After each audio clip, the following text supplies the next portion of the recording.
안녕하세요. 지난 시간에 문장을 구성하는 접속사와 동사의 관계에 대한 설명까지 드렸습니다. 그 다음 순서로 동사의 4대 정신이라고 말씀드렸던 능동과 수동을 구별하는 방법에 대해서 문법적인 설명과 그다음 문제에 실제로 적용해서 활용하는 방법, 이걸 설명드릴 예정이었어요. 그런데 독자분께서 긴급 질문을 해주셔서 순서를 조금 바꾸기로 했습니다. 그래서 동사에 대한 것, 그 두 번째, 능동과 수동에 대한 얘기는 잠깐 보류하기로 하고요. 일단은 동사와 함께 가장 문장에서 핵심적인 지위를 차지하면서 엄청나게 많이 나오고 중요한 요소, 명사에 대한 얘기를 드리도록 할게요. 명사 중에서도 일단은 좀 기본부터 차근차근 짚어나가면서 설명드리는 게 순서겠지만 당장 시급하게 가장 혼동스러워하는 것 중에 하나, that과 what을 구별하는 점에 대해서 오늘은 확실하게 알려드리도록 하겠습니다. 다만 하나 미리 말씀드릴 것은, 일단 제목은 that과 what을 구별하는 문제라고 적어드렸어요. 하지만 that과 what에 대한 구별로만 국한시키지 마시고 결국에는 명사냐 아니냐라는 이 관점으로 이해를 해주시기 바랍니다. 이런 세부적인 that과 what이라는 두 가지 종류의 접속사를 이해하는 부분적인 요소가 아니라 명사의 역할에 대한 이해를 정확하게 함으로써 that과 what만이 아니라 when과 what 또는 how와 what 또는 관계대명사 which와 in which 이런 것까지도 통틀어서 다 구별할 수 있거든요. 그래서 일단은 큰 틀 안에서 먼저 설명을 드리도록 할게요. 즉 명사의 역할이라고 제목을 달았는데, 명사란 문장에서 주어나 혹은 목적으로 사용이 됩니다. 오직 주어나 목적으로만 활용될 수 있는 품사는 명사밖에 없어요. 그러니까 주어나 목적의 기능을 한다고 보면 그것은 전부 다 우리가 명사 어구라고 또는 명사의 역할을 한다고 문법적으로 규정을 하게 됩니다. 그런데 여기서 꼭 기억해 두셔야 될 게 뭐냐면 전치사라는 존재예요. 전치사라는 것은 마치 우리가 기생동물과도 마찬가지로 혼자서는 문장에서 존재할 수가 없는 단어예요. 그래서 기생충이라고 하긴 좀 뭐한데, 우리 기생생물들은 항상 숙주를 필요로 하지 않습니까? 마찬가지로 전치사라는 것도 항상 명사라는 숙주가 있어야만 돼요. 그래서 전치사라는 것은 명사와 결합함으로써 문장에서 형용사나 부사의 역할을 만들어준다는 거죠. 그러니까 우리가 이동전화 같은 경우에 케이블의 핀수를 변환시켜주는 젠더처럼 전치사라는 것은 명사를 다른 품사로 전용시켜주는, 변환시켜주는 젠더 역할이라고 이해하시면 돼요. 그래서 명사의 역할과 전치사 명사, 즉 전치사 구의 역할은 구별해서 이해를 해주셔야 됩니다. 자, 이 간단한 명사의 역할에 대한 이 이해를 바탕으로 얼마나 많은 것들이 쉽게 해결할 수 있는지, 또 그 쉽게 해결할 수 있는 것에 우리가 그동안 얼마나 많이 힘들어했는지 오늘 확실하게 보여드리도록 하겠습니다. 그래서 오늘은 일단 that과 what을 기준으로 설명을 드리도록 할게요.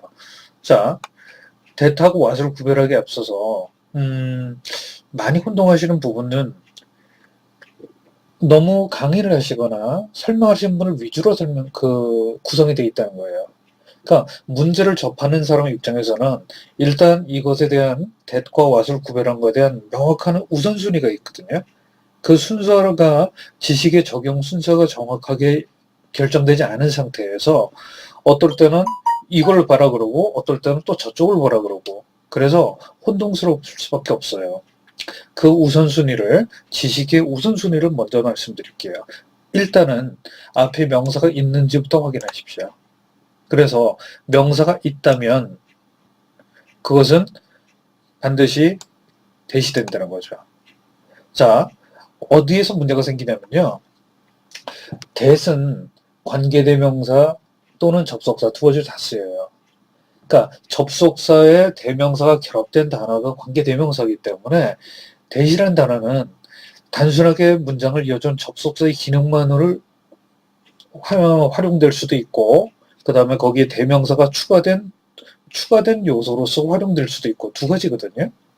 그렇다면 what을 상대하는 that의 시선은 두 가지란 말이에요. 그러면 이 문장에서 that이 그 중에서 어떤 시선을 활용하는지, 어떤 시선을 적용해야 되는지부터 먼저 확인해야 된다는 거죠. 쉽게 비유를 들면 티백 차를 옆에 그 레시피를 보시면 일단은 뜨거운 물에 마실 때 또는 차가운 음료로 마실 때 이렇게 두 가지가 각각 설명이 돼 있을 거예요.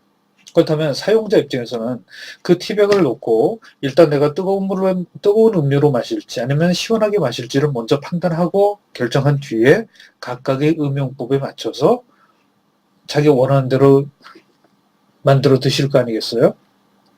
그렇다면 that과 what이라는 것도 일단은 내가 이 대서를 어떤 이유로 어떤 근거로 볼 것인가라는 그 규정부터 먼저 하고 나서 구체적으로 들어가야 된다는 거죠. 그 과정이 없었기 때문에 우리는 힘들었던 거예요. 그래서 일단 앞에 명사가 있다면 that이 접속사로 쓰일 때도 물론 앞에 명사가 오는 경우가 가능합니다. 동격 같은 경우가 가능하죠. 그 다음에 앞에 명사가 있는 경우에 that은 동격으로 쓰일 때는 앞에 명사가 특정하게 제한적인 의미의 명사들이 나오기 때문에 앞에 명사가 있는 경우라면 거의 그 that은 관계대명사로 이해하셔도 됩니다. 근데 what은요, 기본적으로 얘는 명사예요. 그렇다면 what 앞에는 이미 자신이 명사이기 때문에 앞에는 명사가 존재할 수가 없습니다. what이 의문 대명사로 쓰이거나 관계 대명사로 쓰이거나 그 기본적인 품사의 성격은 같아요. 그래서 앞에 명사가 있다면 그때는 전적으로 that을 선택하셔야 됩니다. 자, 예문을 한번 먼저 보면 지금 같은 경우에는 이 앞에 accept라는 명사가 있습니다. 그렇다면 이때 이 that은 관계 대명사가 돼요. 그리고 특히 뒤에 보시면 said라는 동사가 있고 뒤에 목적어에 해당되는 명사가 없습니다. 그래서 바로 that이 그 목적어 역할을 해주는 명사의 기능이라는 거죠.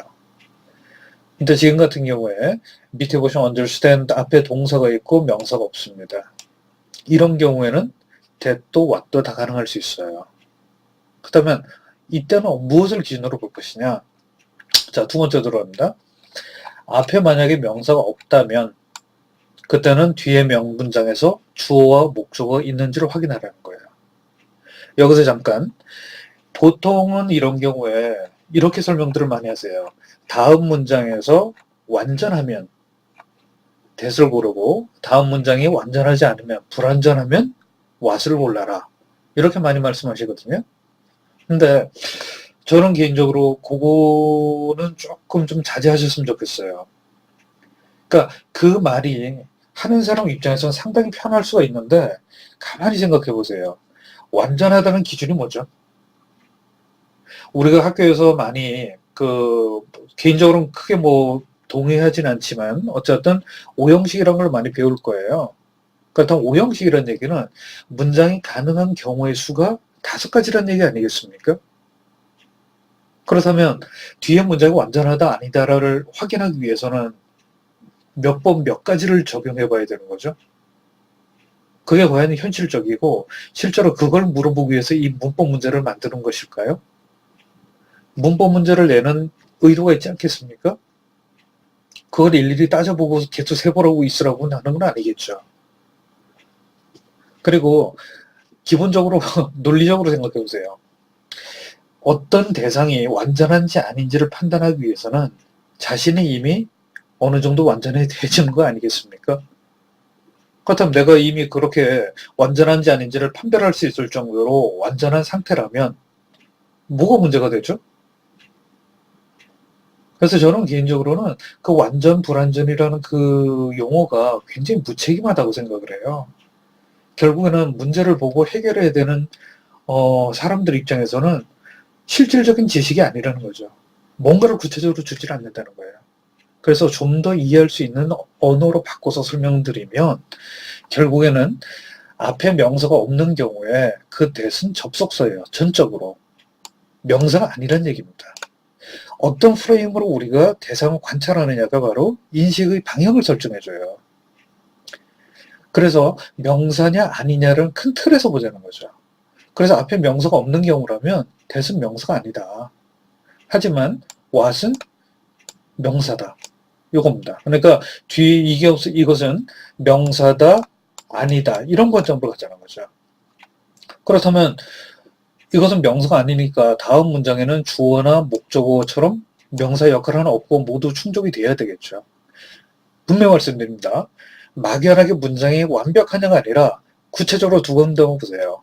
주어하고 목적어가 갖춰져 있는가, 구성되어 있는가, 아닌가, 그거 관점입니다. 즉 명사가 필요한 자리냐, 아니냐, 그것만 확인하는 얘기예요.